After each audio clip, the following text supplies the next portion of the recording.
Vítajte v Karma klube. Dnes sa pozrieme na to, či ste tieňovým umelcom. Ako zistíme, či sme tieňovým umelcom a kto to vlastne je?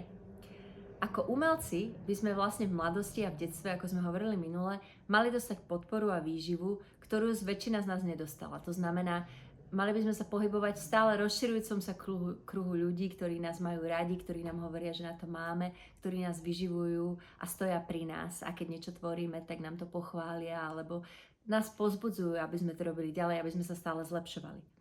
Bohužiaľ, keď sme toto nedostali, ostaneme zaseknutí niekde medzi tým, že by sme chceli, takže o tom ďalej snívame a vlastne ľútosťou, že sme sa nikdy do toho nepustili, alebo úplne na to zabudneme.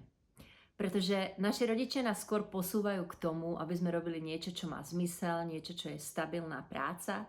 Takže trebárs, keď sme veľmi ukecaní, lebo sa veľmi pekne vieme hrať so slovíčkami, čiže boli by z nás dobrí spisovatelia, veľa rodičov nás skôr posunie k tomu, aby sme išli študovať medicínu alebo právo, pretože sme veľmi chytrí.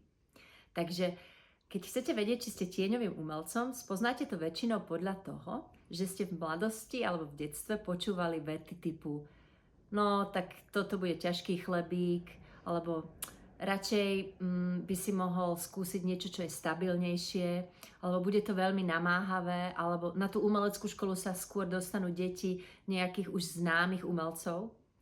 A tieto vety vás majú zabezpečiť, ale skôr vás odradia od toho, aby ste si verili a vlastne to vôbec skúsili.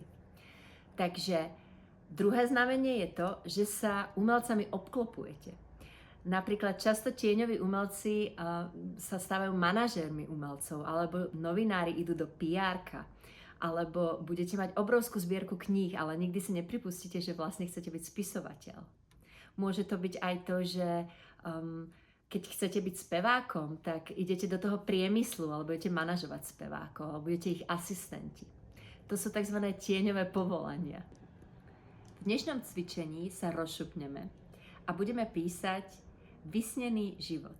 To znamená, sadnite si, zoberte si laptop alebo pero a papier, dajte si 10 minút alebo viac, ak sa na to cítite, a začnite písať, kto ste, ak by ste mali ešte jeden život prežiť.